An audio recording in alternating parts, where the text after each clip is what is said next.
오늘 저는 이제 지난주에 우리가 이사야서 강해를 하면서 이제 침례에 대해서 또 그 침례의 깊은 의미에 대해서 우리 한번 이제 살펴보고 또 성령 침례에 대해서도 우리가 이제 살펴보았습니다. 그래서 이제 성령 침례에 대한 많은 견해들이 있어요. 근데 저희가 믿는 것은 다른 게 아니라 성경에서 말씀하시는 성령 침례에 대해서, 그것이 과연 우리가 언제 성령 침례를 받는 것인가, 이제 이러한 것들을 우리가 지난주에 살펴봤는데요.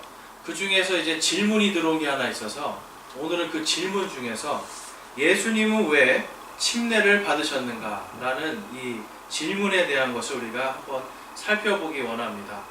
자, 여러분, 예수님께서 지금 이 침례자 요한이요, 어떤 침례를 선포했냐면 회개하라, 하늘의 왕국이 가까이 왔노라 라고 이렇게 선포를 했어요. 그러면 침례자 요한의 침례는 무슨 침례입니까? 이거는 회개의 침례예요.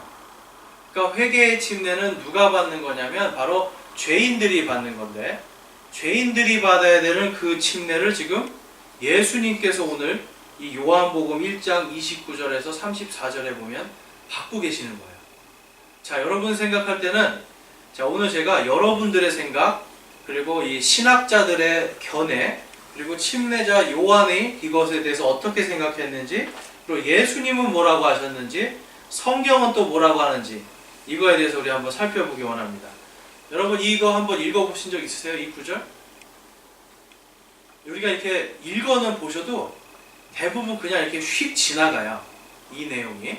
왜 그러냐면 이 구절에 대해서 정확하게 성경적으로 이것을 이제 말해주기가 참 쉽지 않은 구절이라서 대부분 설교에서 잘 다루지 않는 부분이라고도 하는데요.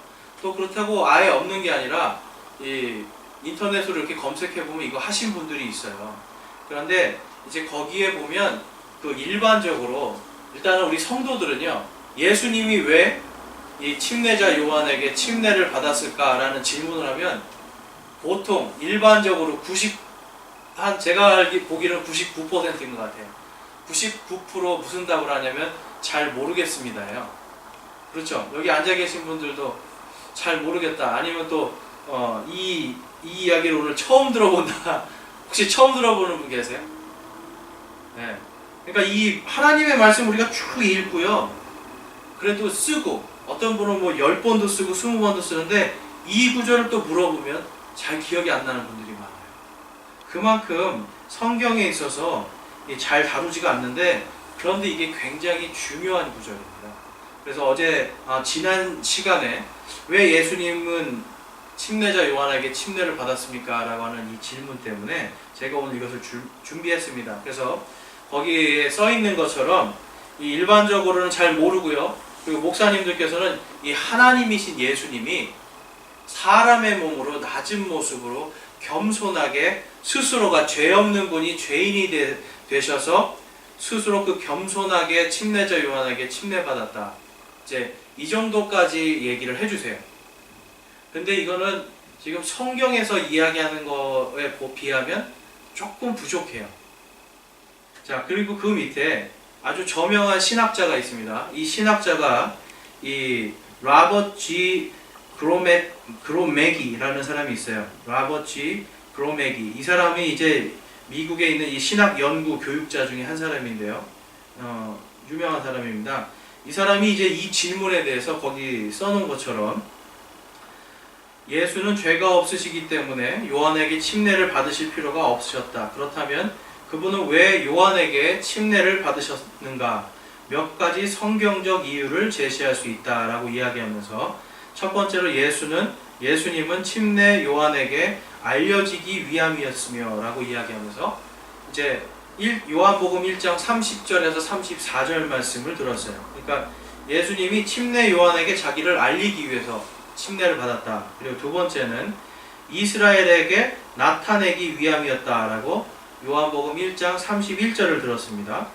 그 다음에 세 번째로 그분 자신은 요한과 회심자들과 동일하다는 것을 나타내기 위함이었으며 라고 이야기하면서 요한복음 1장 33, 34절을 들었어요.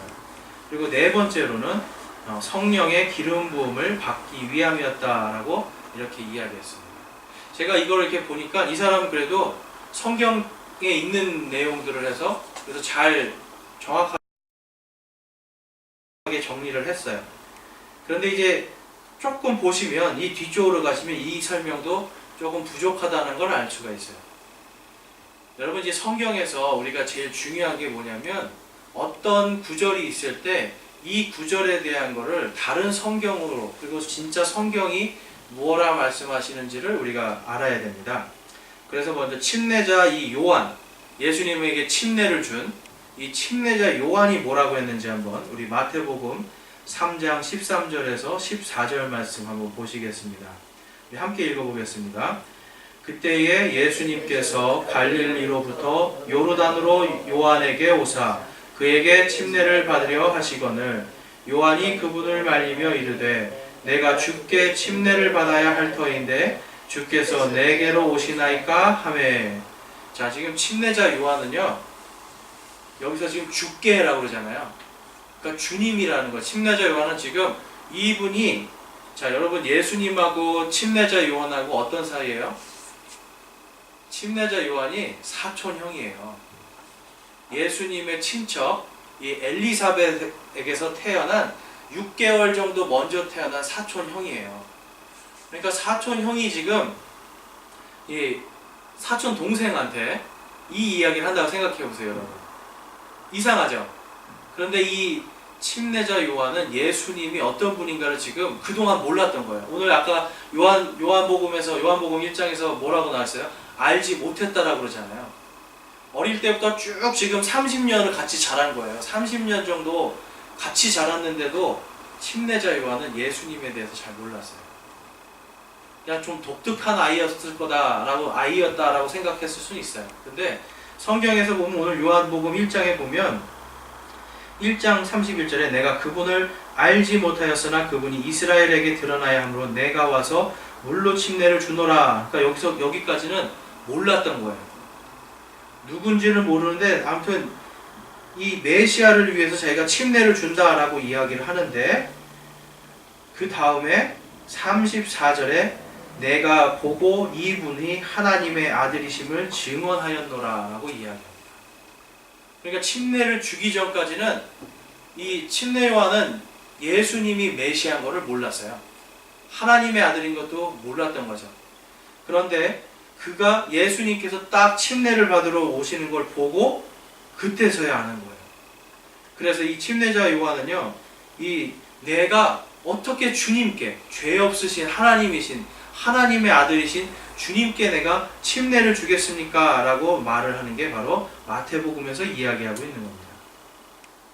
그래서 여러분 이 요한복음에서 보면 요한복음 1장 그 밑에 있는 33절 한번 보겠습니다. 나는 그분을 알지 못하였으나 나를 보내어 물로 침례를 주라고 하신 분 바로 그분께서 내게 이르시되 성령이 내려와 누구 위에 머무는 것을 내가 보거든 바로 그가 곧 성령으로 침례를 주는 분이니라 하셨기에. 자, 지금 하나님께서요 침례 요한에게 계시를 주신 거예요. 무슨 계시를 주셨어요? 네가 침례를 주는 것은 바로 이 메시아가 드러나게 하기 위해서 이 물로 침례를 주는데 그 침례를 받으러 오는 사람 중에 머리 위로 성령께서 임하시는 그 사람이 누구라고요? 바로 성령으로 침례를 주는 메시아다라고 계시를 주신 거예요. 그러니까 여러분 만약에 이게 하나님의 방법이 참 독특합니다. 하나님께서 이 침례자 요한을 부르지 않으시고 아무도 침례를 주지 않았다면 예수님께서 드러날 수가 없는 거죠. 그런데 하나님께서 침례자 요한을 먼저 보내서 침례를 주심으로 인해서 이제 하나님의 그 예수 그리스도 바로 메시아께서 오시는 그 길을 미리 곧게 하는 자로 이렇게 침례 요한을 부르심을 볼 수가 있습니다. 그래서 이 침례 요한은요 이것을 통해서 34절에서 내가 그것을 보았다라고 증언하고 있어요. 내가 그것을 보았다. 자, 여러분 이 사건이 지금 이게 얼마나 큰 사건이냐면요. 침례 요한은 당시 어떤 사람이에요, 여러분? 엄청나게 유명한 사람이에요.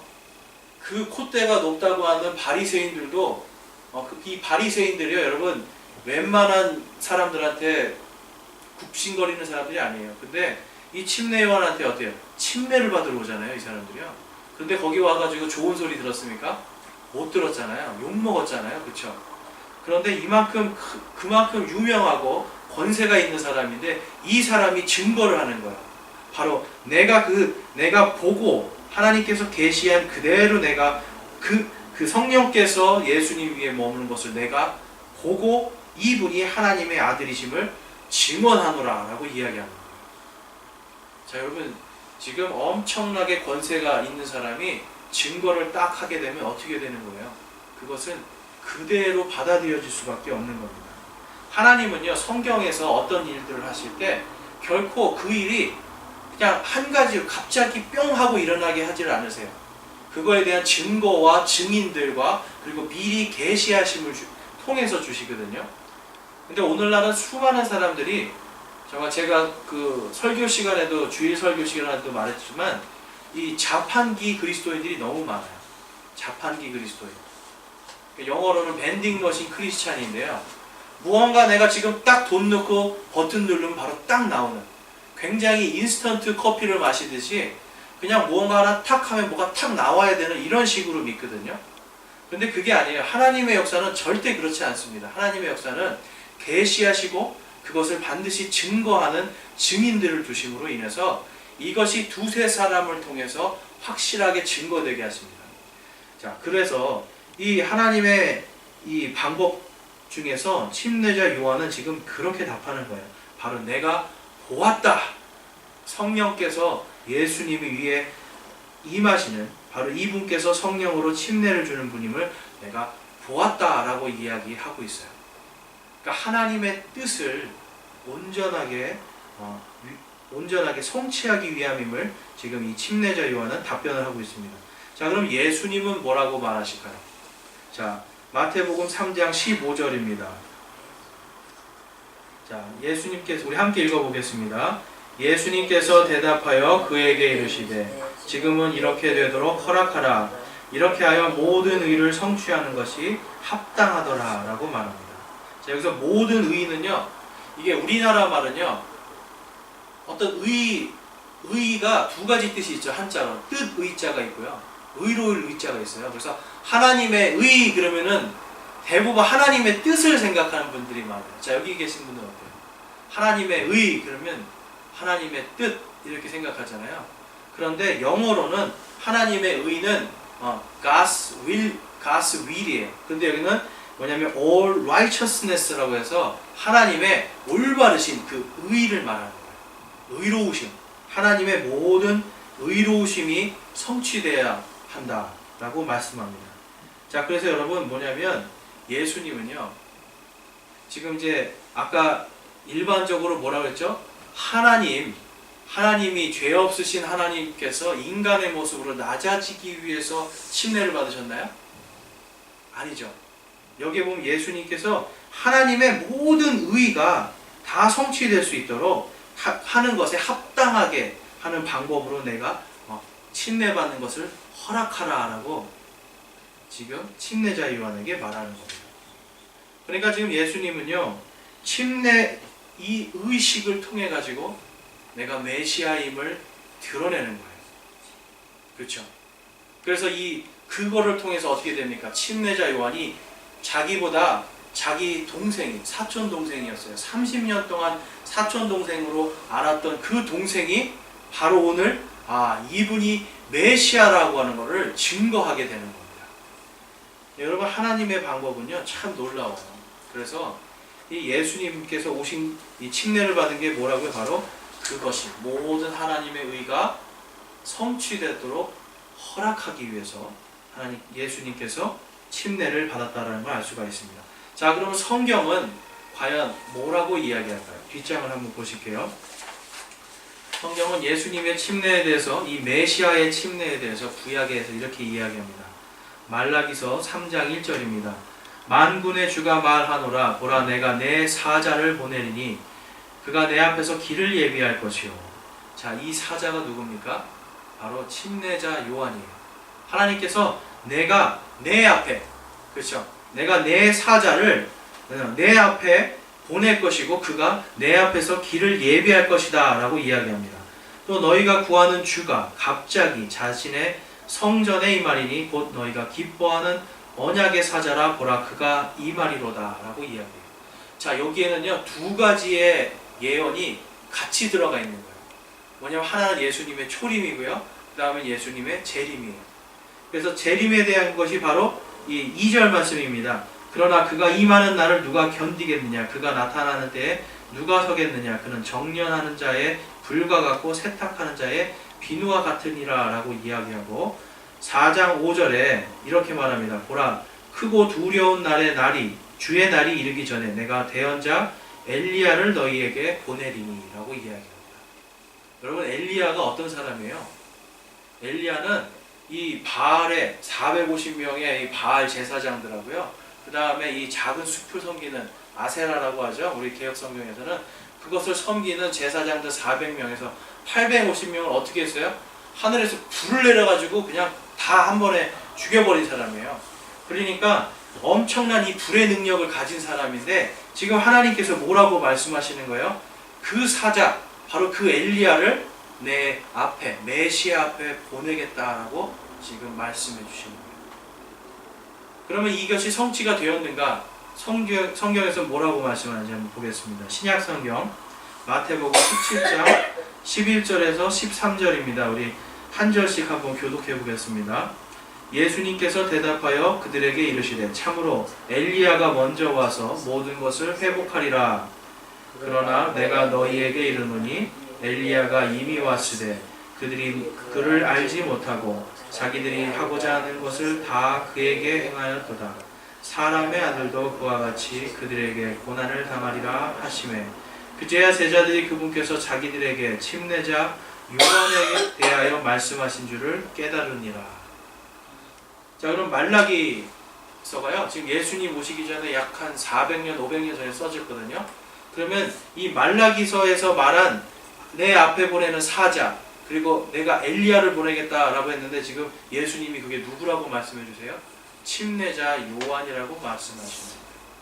그러니까 성경은요 지금 이 침례자 요한을 통해서, 요한이 침례를 주는 것을 통하여서 이제 예수님께서 메시아고 하나님의 아들이심을 드러내는 방법으로, 그런데 어떤 거라고요? 하나님의 모든 의가 성취되게 하기 위한 방법으로 지금 침례를 주고 있었고, 거기에서 바로 예수님이 침례를 반드시 받아야만 했습니다. 그러니까 성경에서는요 그냥 예수님이 그냥 침례를 받는 게 아니에요. 이미 예수님께서 모든 것들이 하실 것들을 구약에서 예언한 대로 그대로 성취가 되는 겁니다. 자, 침례는 어떤 사람들이 받았을까요? 예전에 침례는 이 이방인들이 있잖아요. 이방인들이 유대교로 그 개종을 할 때 받는 게 침례예요. 그래서 유대인으로 남자들이 개종할 때 뭘 받아야 돼요? 할례를 받아야 돼요. 그래서 할례를 받고 일주일 동안 이 고름이랑 이런 것이 다 나오고 살이 아물고 붙으면 그대로 가서 어디로 갑니까? 침례로 갑니다. 제가 요번에 그 어떤 그 비디오를 봤는데, 그 성전, 옛날 성전터 있잖아요. 거기에 가니까 이 침례자 요한은 요단강에서 줬잖아요. 요르단강에서. 근데 성전 옆에 사람이 이만큼 들어갈 수 있는 그런 정결의 탕이 있더라고요. 그러니까 거기 들어가서 다 이렇게 담궜다 나왔다 하면서 사람들이 자기를 몸을 씻는 거였어요. 근데 특별히 이방인들은요 완전히 물속에 들어갔다 나오는 그러한 침례를 받았습니다. 그래서 회개의 침례예요. 그런데 이 침례를 지금 누구한테 받으라고 침례 요한이 선포를 했어요? 이스라엘 백성 너희가 받으라 라고 선포하잖아요. 그러니까 이것은 뭐냐면 무슨 뜻이냐면 새로운 세대가 되라는 거예요. 새로운 세대. 우리 찾으실 수 있는 분들은 한번 마태복음 가보겠습니다. 제가 거기 프린터물에는 준비를 안 했는데요. 그 앞쪽으로 가시면 마태복음 1장으로 가보실게요. 자,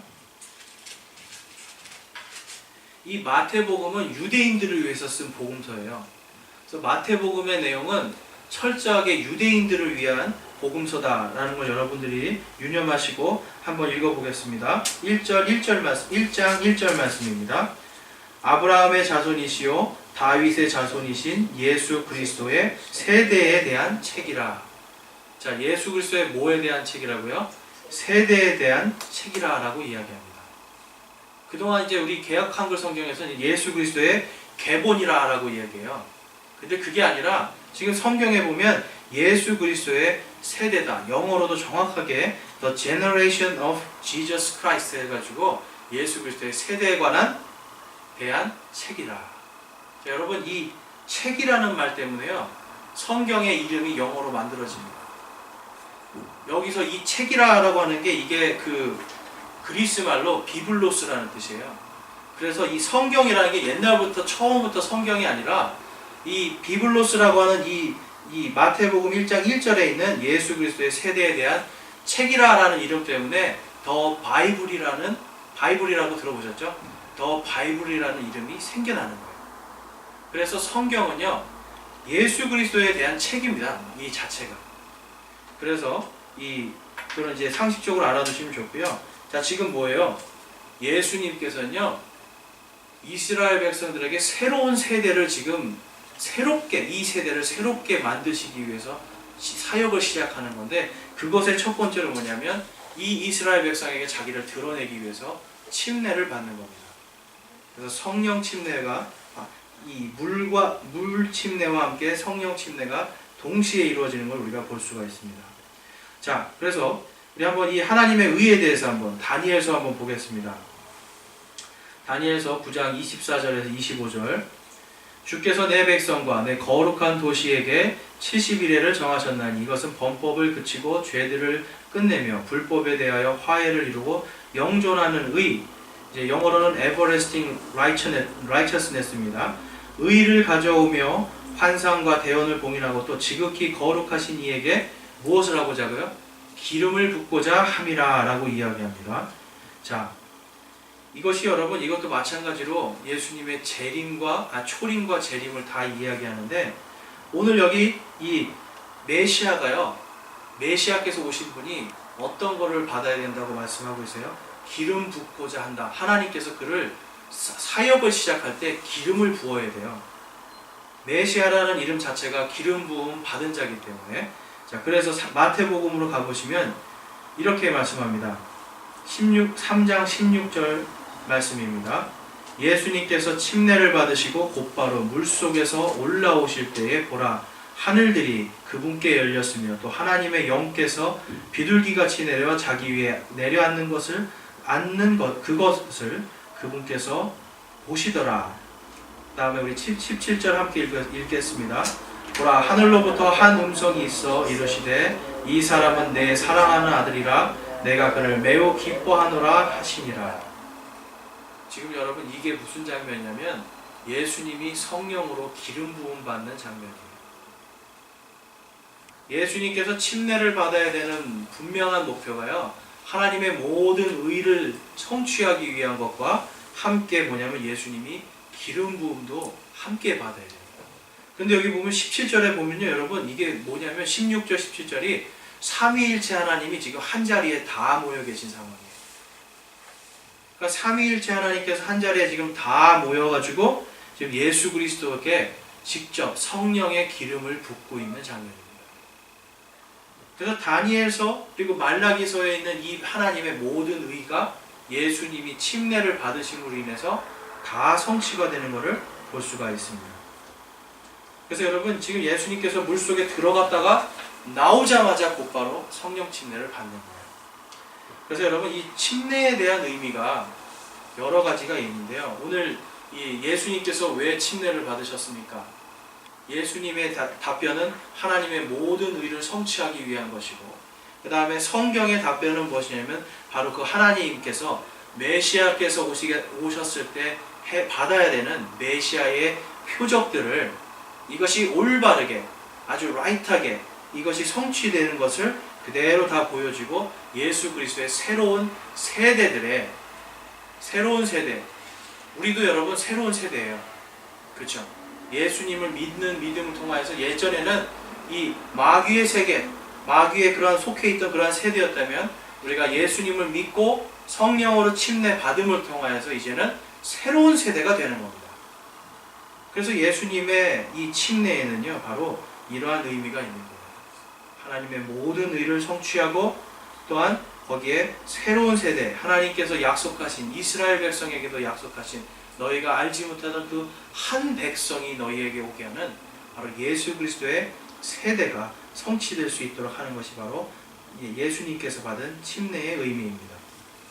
그래서 우리가 여러분 침례를 받는다는 게 이 물로 침례를 받지만 마찬가지로 예수 그리스도를 통해서 새로운 세대로서 나는 이제 나의 옛 세대, 옛날 사람은 다 죽고 나의 이제 새로운 사람이 예수 그리스도의 십자가에 못 박혀 있는 나의 모든 정욕과 나의 모든 죄악들이 예수 그리스도의 십자가에 못 박혀 있는 성령의 세대로 새롭게 거듭나는 것을 말하고 있습니다.